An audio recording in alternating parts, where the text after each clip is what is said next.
going on, MMA fans? I'm back to do my UFC 114 Rampage versus Evans predictions taking place this Saturday from the MGM Grand in Las Vegas, Nevada. My apologies for not having this up earlier. I've just been really busy. Going to work my way from the bottom of the main card all the way to the top like I normally do. First fight of the night, Diego Sanchez taking on John Hathaway. Diego Sanchez, we know what he's good at. Decent striker. He's improved with his boxing from the beginning of his career to now. We really haven't seen the full progression of that, but it's still an area that he needs to improve upon.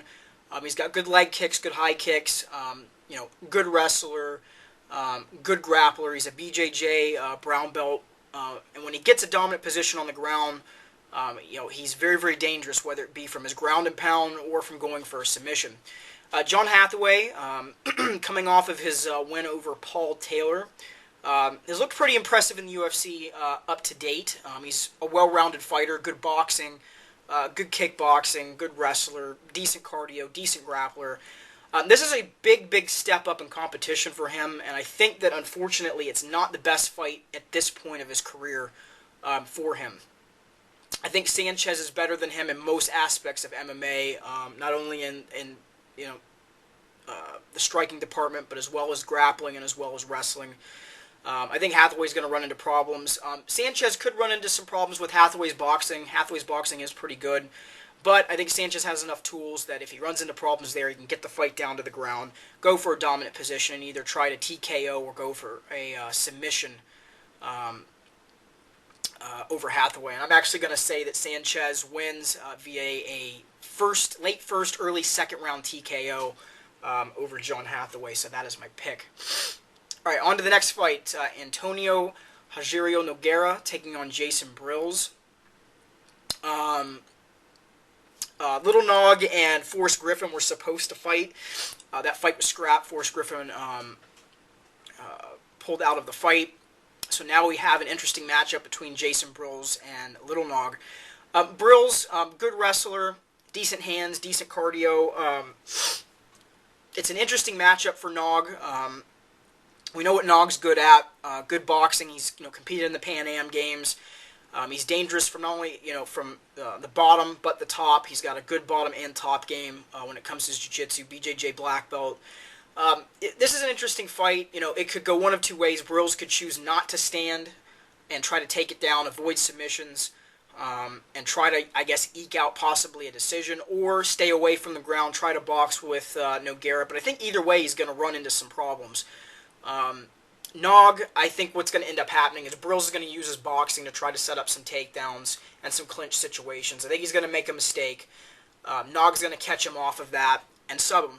And I think that's exactly what's going to happen. So I'm going to say Nog wins via a mid to late second round submission, probably by armbar or triangle. That's what I think is going to happen. So, all right, on to the next fight. Todd Duffy taking on Mike Rousseau. Todd Duffy, his last fight was against Tim Hague with the 7-second knockout that I think took the UFC record.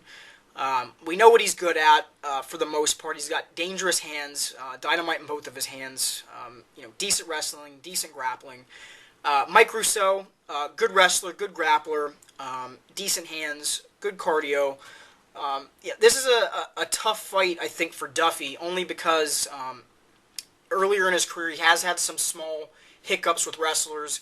Even though he is explosive off of his back, he's able to get back to his feet. But I think what Rousseau is going to do is use his hands to set up the combinations for clinch situations, looking for takedowns. I think he'll do enough of not only from the clinch, maybe some dirty boxing, as well as putting Duffy on his back, I think, to win a unanimous decision.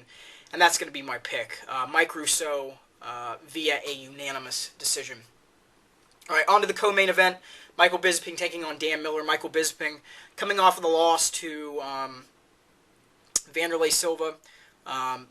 We know what he's good at. He's got good wrestling overall, good grappler, good kickboxer.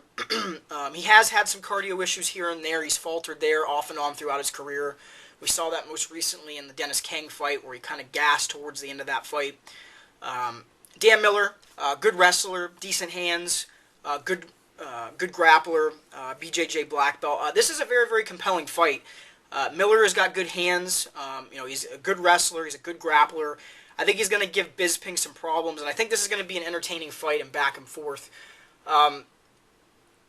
what I see happening in this fight is that early on in the fight, I think Dan Miller is able to do some pretty significant damage and put Bisping in some tough spots, but I don't think he's going to be able to close the fight out. And I don't know why I think this, but in my head, I've thought this fight through, and I think Miller is going to have some tougher spots later on in the fight towards the second and the third, which is where Bisping tends to turn it on later on in the fight when he fights his opponents. And I think that that's a similar situation that's going to happen here. I think Miller is going to capitalize early in the fight, but he's going to make a mistake.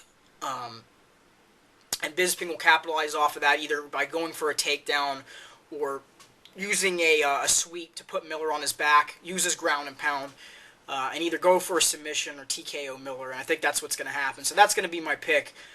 Michael Bisping via a mid to late second round TKO for Bisping. I would not be surprised if Dan Miller is able to win this fight and pull it out in an impressive fashion, but like I said, I think that he has done this in other fights where he's looked good in the first couple rounds and then he just kind of runs out of steam after that, and that's when Bisping tends to turn it up with his opponents, and I think that will be a similar situation in this fight. So that's my pick, Michael Bisping via a mid-second, late-second TKO. All right, on to the main event, Quentin Rampage Jackson taking on Sugar Rashad Evans.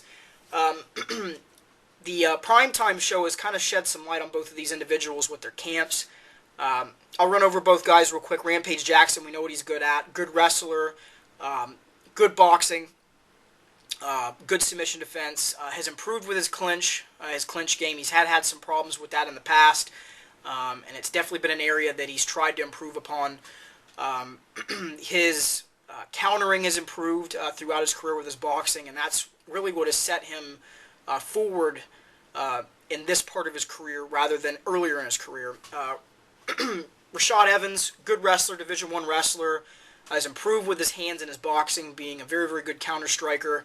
Has improved with his leg kicks, high kicks. We saw that against, oh man, why can I not think of who he knocked out? Sean Salmon, sorry. I was about to open this up to look that up, but the nasty head kick of Sean Salmon, and has really improved since we've seen him on The Ultimate Fighter. The way that I break this fight down is it's going to come down to really one, game plans, and two, chins. Both of these guys are going to exchange. I think Rashad's going to come in with a GSP type of game plan where he's going to exchange, counter, and then try to look for takedowns, but I don't think he's going to fare too well in that. Rampage, has got very, very good wrestling. We've seen that in, other parts of his career. He did very, very well against Dan Henderson when Henderson was trying to take him down and wrestle with Rampage. And I think this is a similar situation here. I think Rashad will try to do that, will fail, and then try to gauge Rampage's boxing, try to counter with Rampage. And I think what's going to end up happening is Rampage is going to catch Rashad, rock him a little bit. Rashad's going to back up. Rampage is going to finish with some combinations, drop Rashad, get on top of him, pound him out, and win via I'm going to say probably a early second to mid-second round TKO. Rashad has been rocked numerous times in fights. We saw him rocked in the Machida fight, and we saw him rocked off of a baby hook counter against Thiago Silva. And I think if he gets caught flush with a counter, and as fluid as Rampage's boxing does look and has looked at this stage of his career, I think that Rashad's going to have some problems here. And I think that's exactly what's going to happen. So that's going to be my pick, Rampage Jackson via a second-round TKO.